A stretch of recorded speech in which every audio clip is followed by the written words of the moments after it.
एड़ी चोटी का जोर लगा करके हमारे देश का पूरा हिंदू समाज जहर उगल रहा है बेलगाम घोड़ों की तरह से।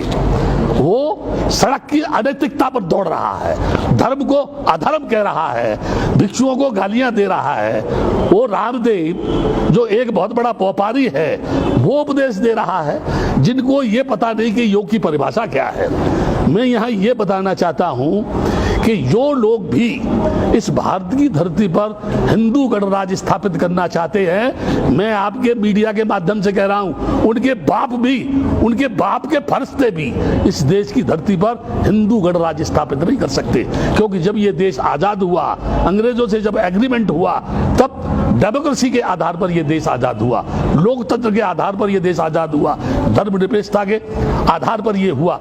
मैं पूरे देश के लोगों से यह जानना चाहता हूं, क्या वेदों में कहीं हिंदू शब्द है? क्या पुराणों में कहीं हिंदू शब्द है? कहीं गीता में कहीं हिंदू शब्द है?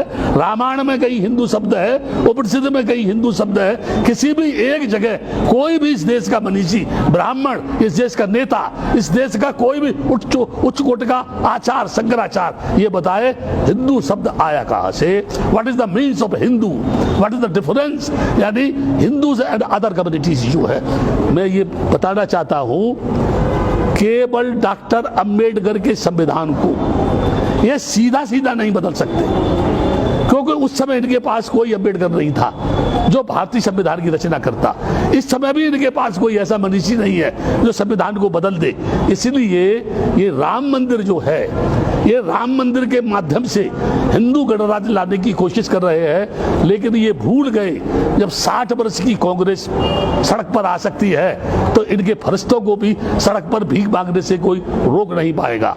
मैं यहाँ एक बात कहना चाहता हूँ, बड़े बड़े शहंशाह, बड़े बड़े सूफी, यानी हजरत आदम नबी से नीचे जमी के चल बसे थे, नूह किस्ती मान बल्ला यार वो भी चल बसे, जिनका जमी पे था लश्करो फौजो सिया, दिल के अरमा दिल में रहे यार वो भी चल बसे। आज हम उनके चलने का करते हैं भैया, लोग कल हमसे कहेंगे यार वो भी चल बसे। बड़े बड़े राजा महाराजा, औरंगजेब हुआ या अन्य राजा हुए जो तलवार के बूते पर शासन करना चाहते थे, सिकंदर हो या कोई और हो, मर गए, जमीन पर दफन हो गए, उनकी भी कामना पूरी नहीं हुई।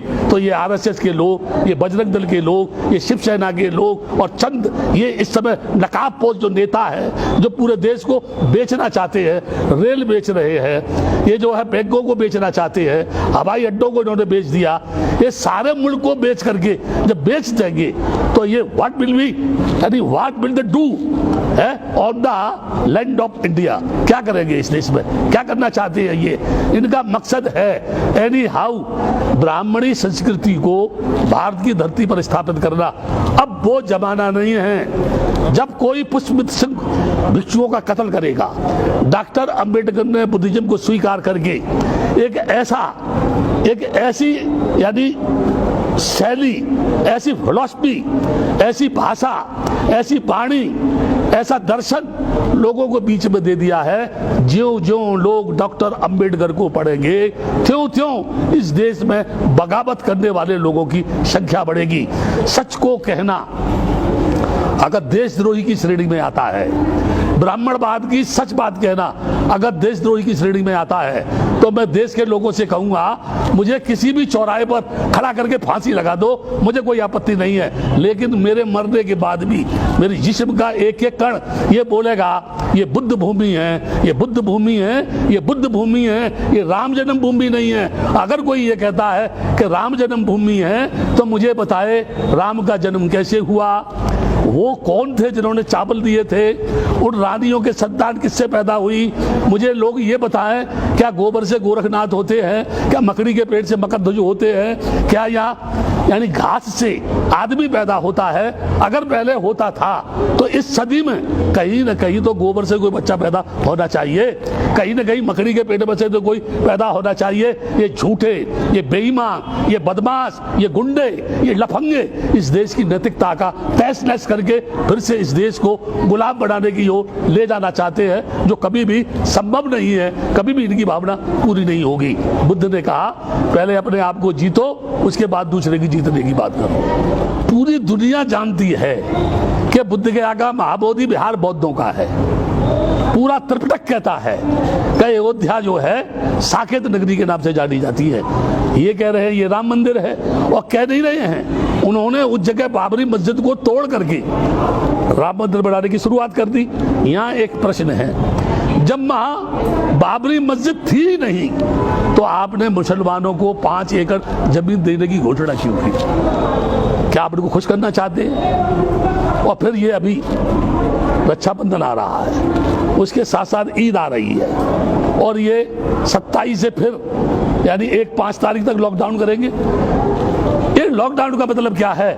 कोई भी आदमी किसी भी प्रकार की सरकार के खिलाफ बगावत नहीं कर सकता है, और वो जो चाह रही है उसे वो करेंगे। लेकिन मैं एक बात बता रहा हूं, ये कुछ भी कर ले ये सफल नहीं होगा। मंदिर बना ले, ठीक है ना, मंदिर बना ले। ये अभी भी किसी ने कहा, मैं कह रहा हूं इस बात को, जितने भी मंदिर हैं भारत की धरती पर, अगर उनके पुजारियों को वेतन के अलावा जो भी फंड है वहां, अगर पूरा फंड ये सरकार ले ले तो 130 करोड़ लोगों की समस्या का समाधान हो सकता है। लेकिन ये ऐसा नहीं करेंगे, क्योंकि मंदिर के नाम पे तो भड़काते हैं, ये मजहब के नाम पे तो लड़ाते हैं ना। इसलिए ये नहीं चाहेंगे। आप मुझे बता दीजिए, जिस भगवान को कभी देखा नहीं, जिस भगवान से कभी बातचीत नहीं हुई, जो भगवान कभी आया नहीं, जिस भगवान को पूर्वजों ने नहीं देखा, लोगों के बाप दादों ने नहीं देखा, और ये कह रहे हैं कि वो है, कहाँ है, किस जगह है? और फिर अंत में कहता हूं, जब आदमी ही दुनिया में नहीं रहेगा तो फिर भगवान को मानेगा कौन? इन मंदिरों में जाएगा कौन? इनकी पूजा कौन करेगा? इनको चढ़ावा कौन देगा? तो आवश्यकता मंदिर बनाने की नहीं, आवश्यकता आदमी के जीवन को बनाने की है, आदमी के जीवन को सुखी बनाने की है, लोगों को अच्छी शिक्षा देने की है, लोगों को अच्छी टेक्निकल एजुकेशन देने की है, लोगों की बेरोजगारी की समस्या हल करने की है, लोगों को नौकरी देने की है, नारी को पढ़ाने की, आगे बढ़ाने की है, उसकी नैतिक यानी शिक्षा के माध्यम से उसके चरित्र का निर्माण करने की है। तब जाकर के इस देश का भला होगा।